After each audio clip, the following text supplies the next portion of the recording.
Bonsoir à tous et bienvenue. 100% Femmes ce soir a le privilège et le plaisir de recevoir une très grande dame. Mais avant, permettez-moi, très chère, de saluer ma très chère à moi, ma Karina Chou. Hello, bonsoir, sweet girl. Moni. Comment tu vas? Vendredi. Vendredi, en on général, se on se sent bien, donc voilà. C'est bien penchant. Ça va? Ça va, J'aime bien merci. le pain, c'est magnifique. Merci.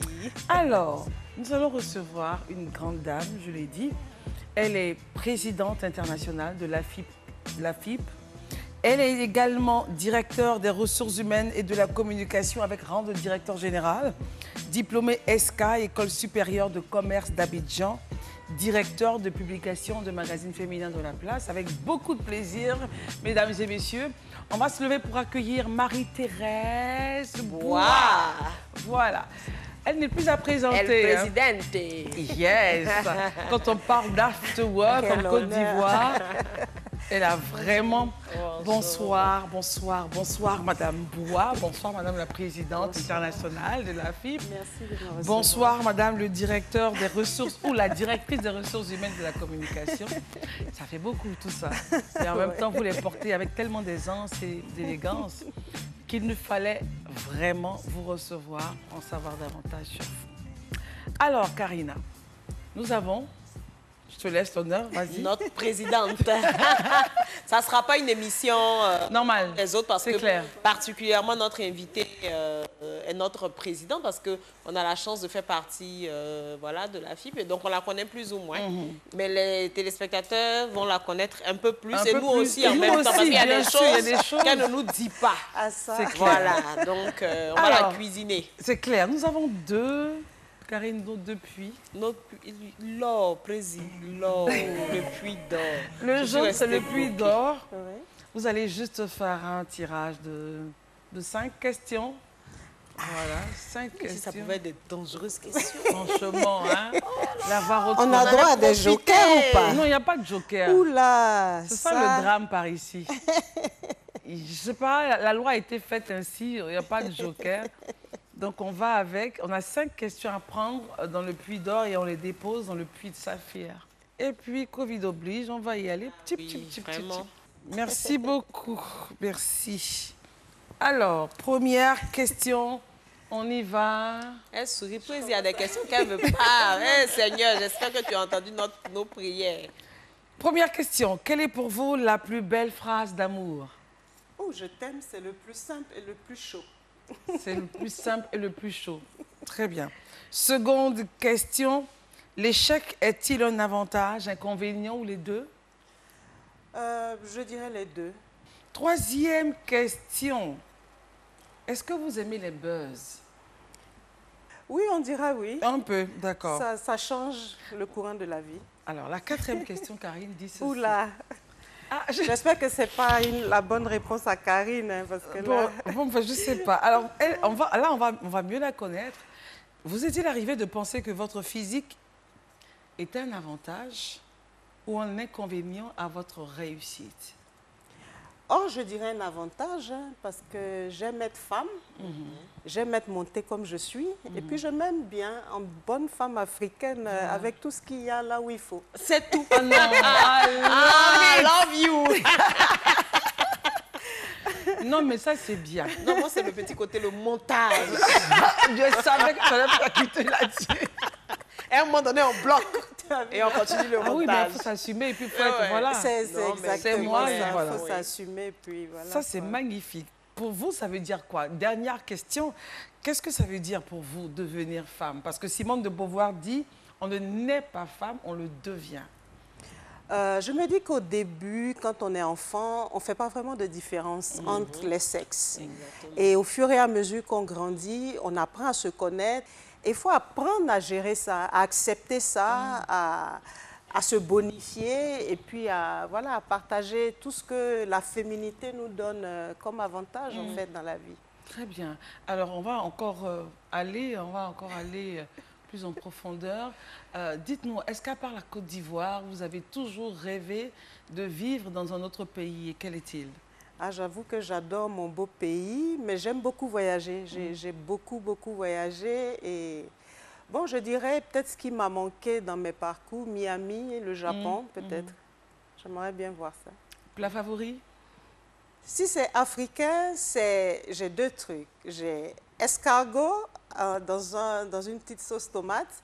Sinon, j'ai, comment on appelle ça, le foutou, banane bien sucrée, avec la sauce graine, avec escargot, crabe, queue de bœuf. Arrête ça. Quelle est la personne que vous rêvez de rencontrer? Je dirais Oprah. Oui. Oprah, parce que on va dire, c'est mon modèle, c'est un de mes modèles et j'aime cette personnalité-là particulièrement. Votre artiste préféré? Ouf, artiste préféré. 1, 2, 3, il y a Lokwa Kanza qui est mon préféré, Mewe, et puis Myriam Makeba dont j'aimais la force de caractère, la force vocale, et ses son combats engagement. Également, voilà, la couleur que vous aimez? Saumon. Le saumon. On n'a pas de saumon ce soir.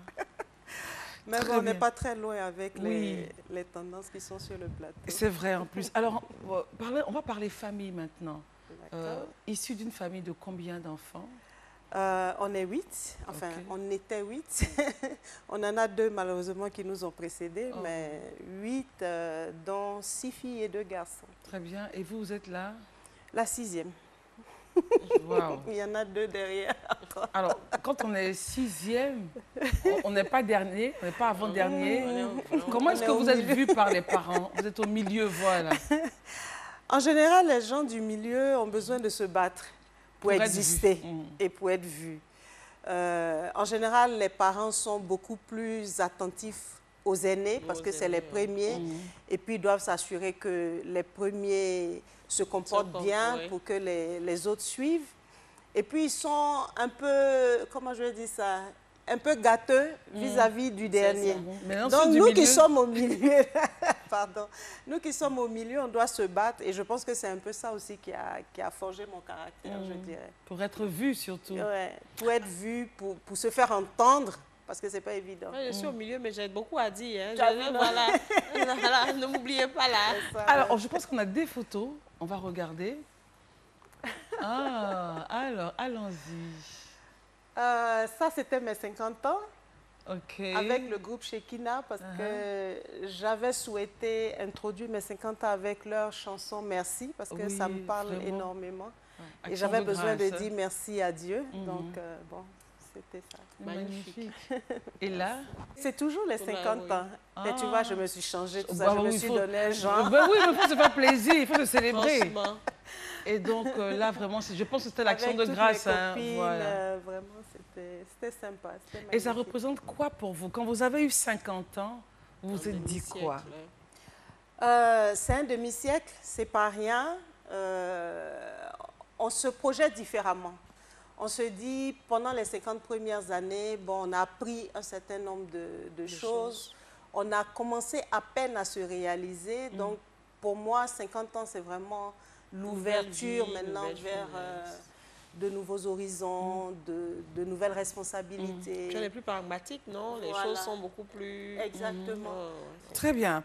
Karine Beignet, voudrait nous dire des petites choses sur vous. On va l'écouter, Karine. Qu'est-ce qu'elle va raconter? Elle se nomme Marie-Thérèse Boinguesson. Voilà, c'est une femme passionnée, une femme aimante, une femme généreuse. Sa plus grande qualité, c'est l'empathie. Vraiment, elle sait se mettre à la place des gens, les comprendre et les soutenir du mieux qu'elle peut, soit moralement, physiquement ou parfois matériellement, hein, sans attendre quoi que ce soit en retour. Elle le fait de façon très spontanée. Son plus grand défaut, elle est très, très, très, très, très perfectionniste. Voilà, avec Marie-Thérèse, sachez que la copie sera relue au moins 10 000 fois.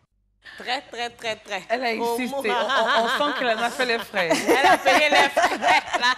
Mais on sait bien que le perfectionnisme n'existe pas. Non, mais en même temps, pour moi, l'excellence est quelque chose de fondamental. Je ne sais pas me lancer dans un projet sans me dire qu'il faut que je réussisse. C'est clair. Donc, tous ceux qui, comment je dis, qui rament à compte courant, je fais tout pour les amener, avec moi. En fait, voilà. Donc, c'est vrai que bon, je leur fais refaire leur copie 2, 3, 4 fois. Bon, maintenant, de moins en moins, parce qu'ils ont pris maintenant un peu le pied. ils comprennent un peu mon mode de fonctionnement, donc ça va quand même mieux. Non, Karine l'a déjà fait pour moi plusieurs fois. Karine a souffert. Maintenant, ça va mieux, mais elle a souffert. On le sent dans son trait. On le sent. Alors, nous sommes arrivés à l'étape où Amé, notre chroniqueuse slameuse, doit prendre le relais pour nous faire la success story de notre invité. Amé, avec sa magnifique voix et son beau sourire. Amé, c'est à vous. Être femme, c'est naître challenger dans l'âme. Être à la fois la dame multitâche, mais également être un homme avec grand H. Pour ne pas avoir à traverser sa propre vie en tant que spectatrice, mais plutôt dans la peau de l'actrice. Pour faire partie de ces femmes qui marquent des mémoires, pour faire partie de ces femmes qui encouragent d'autres à laisser des traces dans l'histoire. Dame Marie-Thérèse Bois-Nguessan fait partie de ces créatures multicasquettes qui s'acquittent de ses obligations avec noblesse à chacune de ses quêtes. Munie de son sang-froid et de son adaptabilité, mais également de son humour et de son humilité, elle s'est érigée en meneuse d'hommes conjuguée à tous les genres et à tous les tempéraments. Demandez-lui à quelle source nourrit-elle son engagement. Elle vous répondra, mon père, mais également Oprah Winfrey. Mes chères dames Marie-Thérèse Bois-Nguessan, si vous aviez un super pouvoir, que changeriez-vous en premier? C'est touchant en tout cas. C'est fort. Et c'est tout elle, justement. Oui, c'est elle. Et si vous avez donc si vous aviez un super pouvoir, que changeriez-vous en premier? En premier, c'est rééquilibrer quand même le monde. Rééquilibrer le monde en termes de pouvoir, parce que l'équilibre du genre, il est là déjà. Malheureusement, on n'a pas cet équilibre des pouvoirs-là qui, je pense, a besoin d'être changé. Si j'étais une fée, c'est la première chose que je changerais avec ma baguette.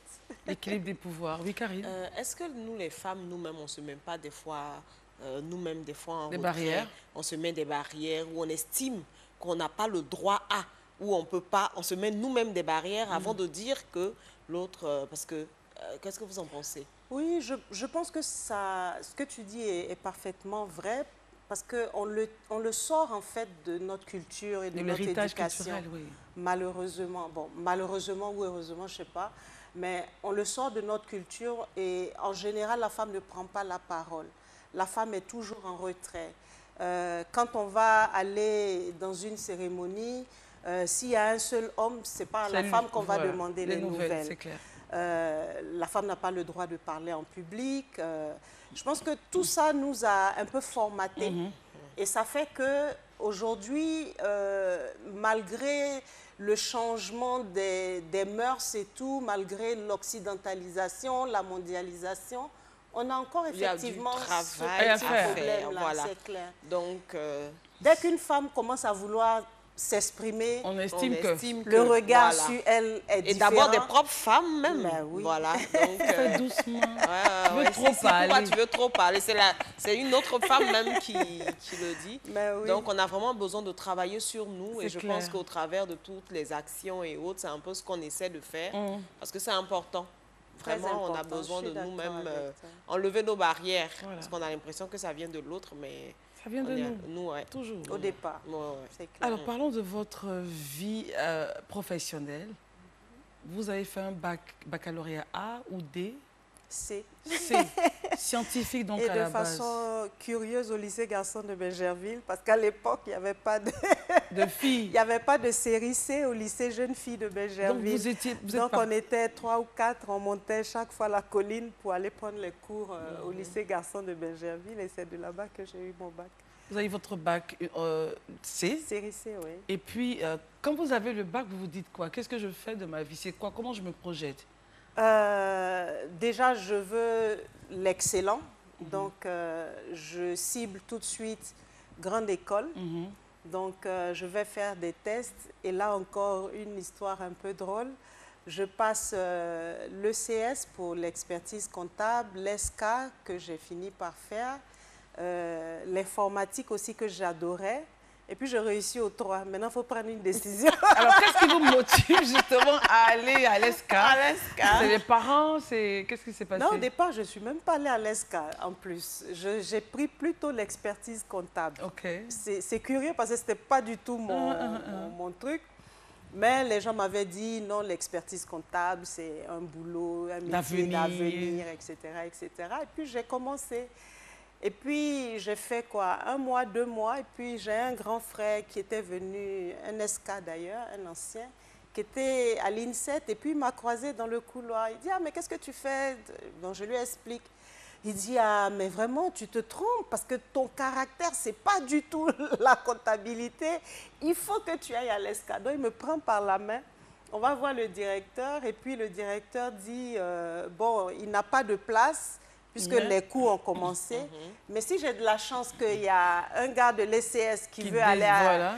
Non, de l'ESCA qui veut aller à l'ECS, on peut regarder. Et puis, dans les semaines qui ont suivi, il y en avait un, effectivement. Et puis, on a switché, et puis ça fait mon bonheur pour le reste de ma vie. Waouh! Et quand vous finissez l'ESCA, vous rentrez dans la vie professionnelle, quelle est la première leçon que vous apprenez de votre vie professionnelle? Il faut s'engager, il faut se battre. Et puis, il ne faut pas se laisser faire. Et puis, il faut porter ses idées jusqu'au bout. Et puis, il y a un dernier truc, il faut toujours innover. Alors là, on a qui et qui et qui? Mariam Koulibaly. Au milieu, c'est le tout dernier After Work Blamo de la Saint-Valentin, Amour et développement personnel.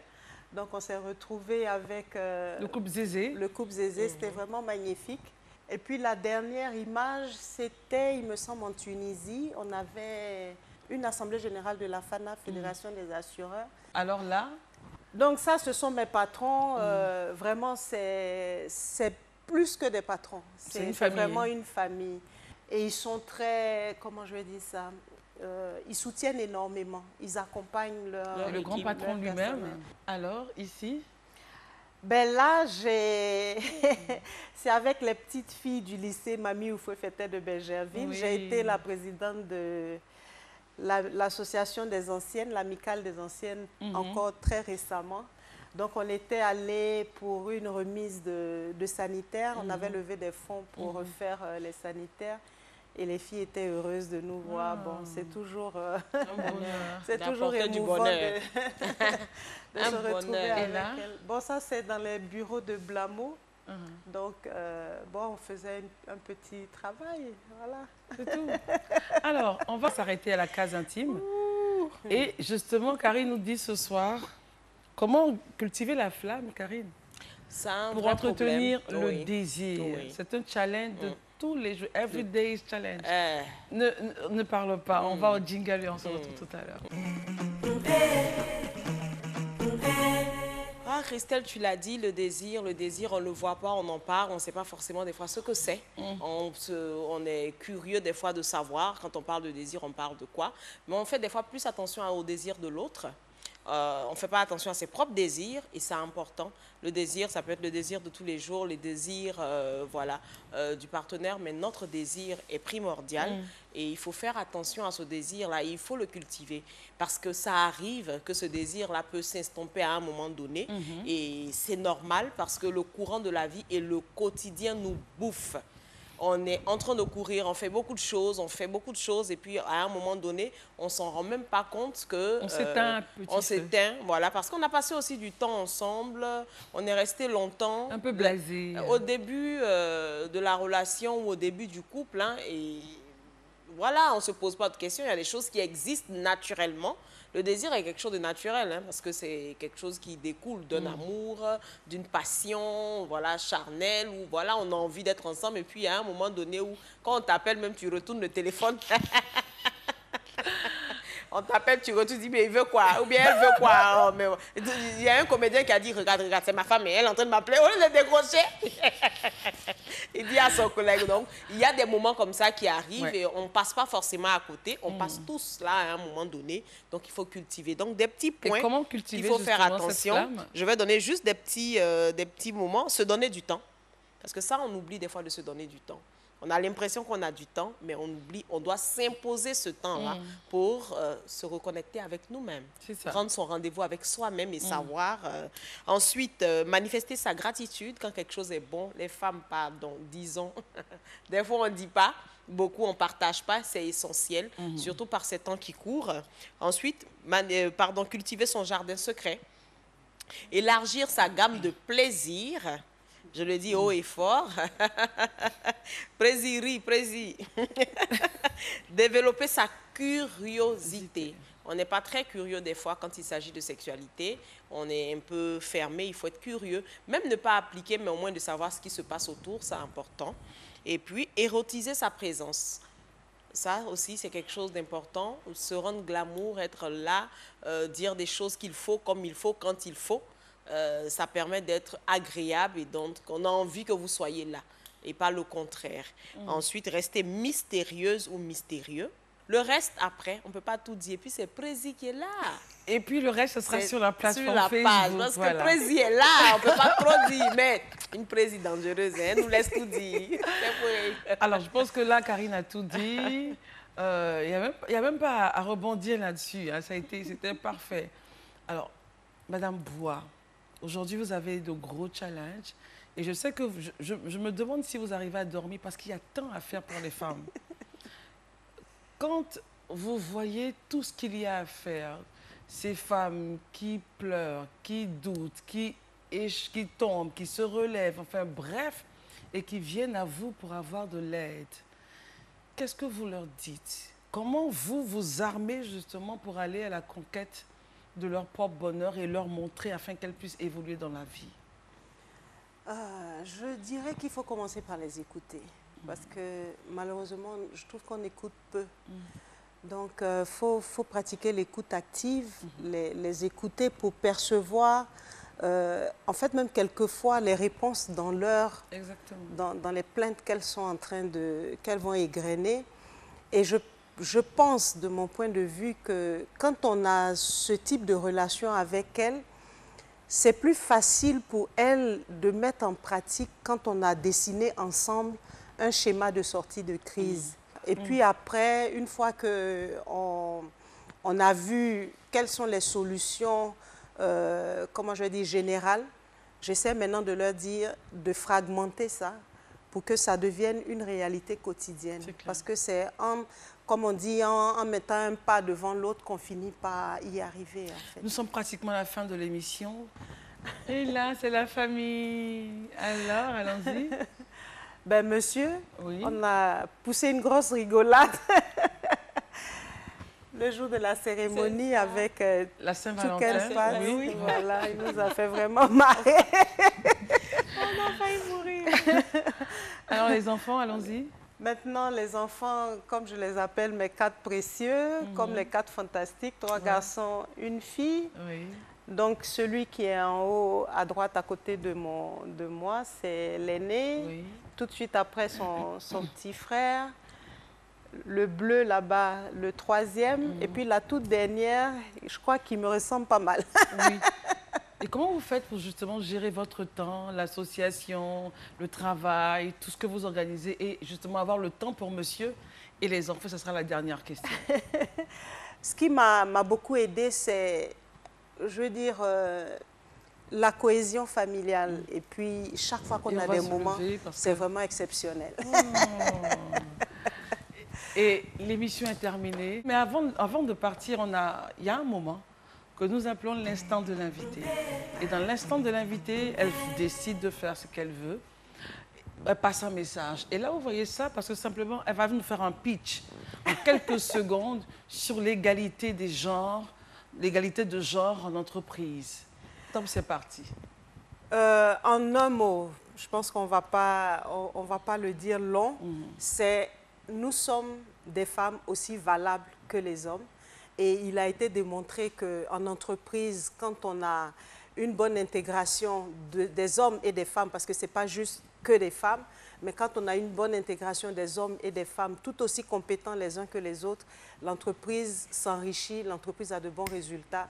Donc voilà, mesdames, développement personnel, prenez des positions, montez en puissance et puis aidons ces hommes à mener les résultats des entreprises à bon port. Merci. Merci beaucoup. Et là, nous vous donnons votre certificat de participation à l'émission 100% Femmes. Bravo pour tout ce que vous avez eu à faire. Si vous désirez revoir l'émission de Madame Marie-Thérèse Bois, simple, allez sur YouTube et puis vous tapez la date du jour, c'est très important. Et vous allez la voir dans toute sa splendeur sur l'émission. N'oubliez pas de visiter nos pages Facebook, Twitter. On parlait de désir avec Carrie. Il y a des choses qu'on ne peut pas dire ici. Mais n'hésitez pas à donc lui envoyer un petit message sur Face. Et puis, bon, là-bas, elle peut ouvrir les vannes et dire tout ce qu'il y a à dire. Facebook, Twitter, Instagram. Remerciements à Clopa Art pour la décoration de la maison. Et remerciements à Gina pour le maquillage que vous pouvez retrouver sur Facebook. Chilo Boutique également sur Facebook pour les tenues. Et puis on se dit au revoir à la semaine prochaine. C'est vendredi, bon week-end. Endure pas au champ. Endure pas au champ vendredi. Allez, bye bye, on vous love, n'est-ce pas Karina? I love you.